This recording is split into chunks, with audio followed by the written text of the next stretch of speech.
pack a bag and follow the sun. Kick off your shoes and have some fun.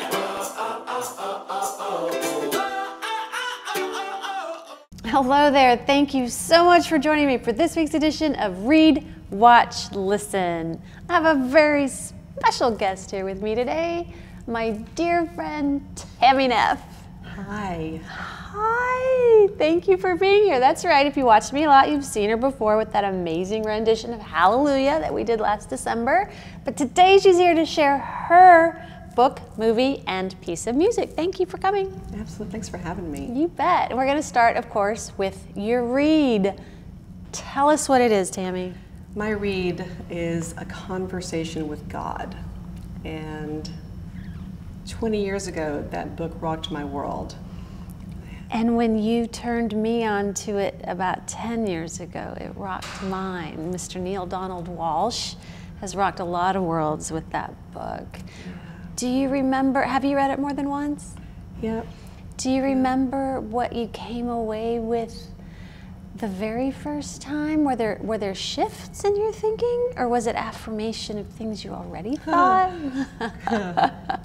Yes. Just say yes. Yes. To all of that. You know, it's interesting. Two different people from very different walks of my life contacted me within the same week, referring me to that book. Okay. Okay. That's a no-brainer. That's a no-brainer. Got to read it. But it's interesting. At the place that I was in my life, I opened the book with crossed-armed skepticism, really resisting not knowing what I was going to find inside the pages, and then coming upon a passage that I have to read once, and then have to read it again, and have to read it again, as the truth of the words has to soak into my core, and it felt like a gong of truth. So much truth. Right? It's so as the arms began to unfold and the tears began to fall, and talk about shifts, it was both. It was mind-blowing in two ways, in that I wasn't crazy, that these little these little voices that these little feelings and things that have been inside me for so long weren't wrong. They were kind of spot on, but then society doesn't tell you those things. So yeah. Yes, there were so many nuggets when I read it that were like, sometimes it was a thought that I've had for a long time, but that I didn't even have words for. And it was like reading a sentence was like, oh, that's what I've always meant. There's the words. Yeah. There, yeah. So to give it affirmation, and to also open your mind and your heart to a possibility of freedom of spirit is the word I'm going to use in that. And connection. Absolutely, all of it. And at the same time, it kind of ripped my rug out from underneath me of what I'd been taught my entire life. But gave you permission to let it be ripped out from underneath you. Absolutely detached from all of that. It was really quite beautiful. You know, he has a children's book. No. Yeah, and it's so beautifully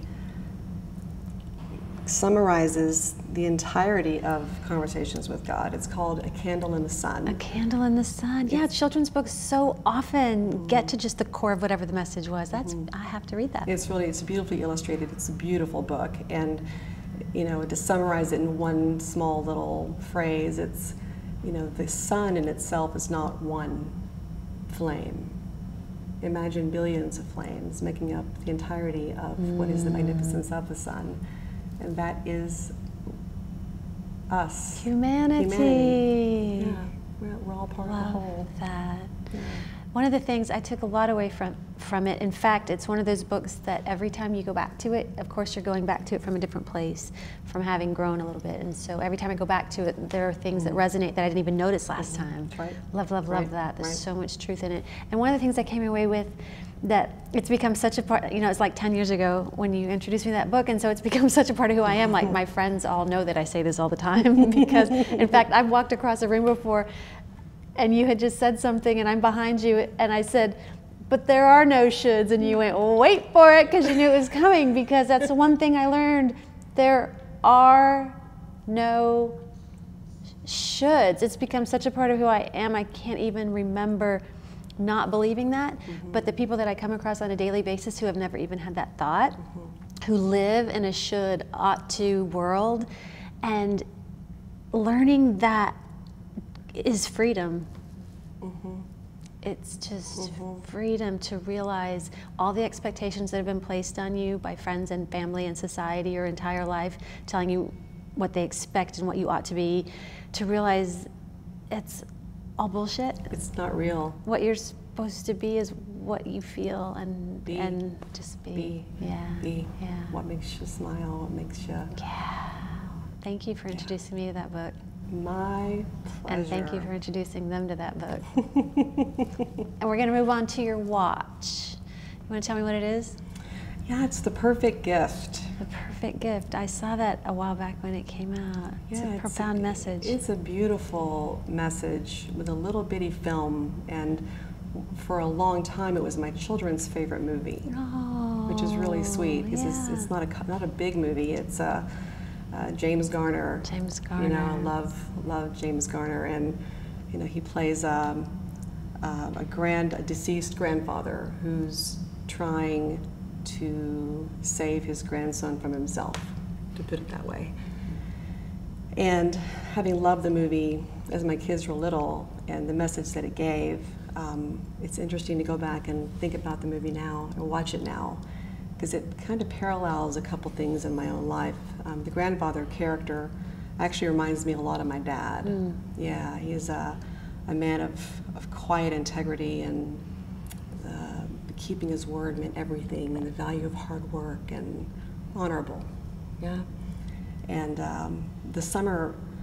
second thing is the summer before he got sick with cancer, he reached out to me seeking one-on-one time with my son, his grandson. He wanted him to come to the farm, and he had things he wanted to share. He had parts of his life that maybe his grandson didn't know about, and he wanted nuggets of truth and nuggets of, I don't know, memories, something to hang on to. Because it's those little tangible moments of working with your hands and doing things that are learning something from his grandfather he hadn't learned before. How beautiful is that? Yeah. So it's kind of maybe it all ties together. Maybe it all, I'm deciding now that it's coming around full circle. My dad was a man of dignity and grace.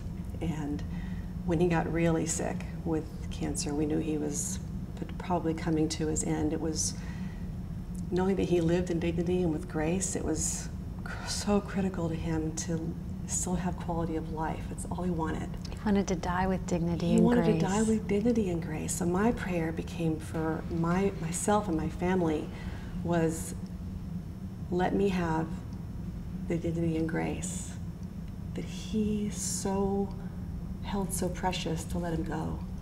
It was. I remember that it wasn't so much about what do we do with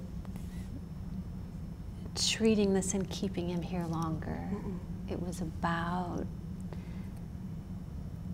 what do we do with this time that we have left with him to make it as beautiful as it can be. Absolutely. He knew and made it very clear that anything he did as far as treatment for himself, for example, would be that it wouldn't interrupt his golf game.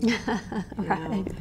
If he could go fishing, if he could be with his grandchildren. He loved his farm, he loved his space so much. But he knew, and he made it very clear, that the moment he could no longer enjoy those things, stop. Yeah. Stop. Why be here? Let him have grace. Let him be in peace. Let him. And that's the sum of it. It's dignity. Yeah. Otherwise, so that you were there. You were there with me. You know. Yeah. So. Yeah. Good movie. Good movie to kind of make you think about what's important. It's funny. I didn't even know it would tie together. It's like it's always been one of those in the back of my brain. It was my favorite, but not knowing. Even then, he reminded me of my dad. It's like it was your favorite for a reason you didn't know because you didn't know the reason yet. Right. And then you learned the reason. Yeah, it is. Letting go is the reason. Think about that, whether it's your aging ill parent or whether it's your rebellious child or whatever it is, letting go is the core or of it. a relationship that needs to end. Whatever, it's equally as painful, but equally and most importantly, it's the most important thing to recognize it. Yeah. Yeah. Thank you. You're The welcome. Perfect Gift? The perfect gift. And it was Abigail Breslin's first role too, right? That's true, yeah, that's right. Yeah, She's cool. all grown up and pretty now. Yeah. And then your listen. Let's go there. Fragile by Sting. And if I can just watch the How about- video 1,000 times to watch Sting playing the guitar, I can just even do that too. Anything by Sting. Anything by Sting. Yes. But tell me why Fragile.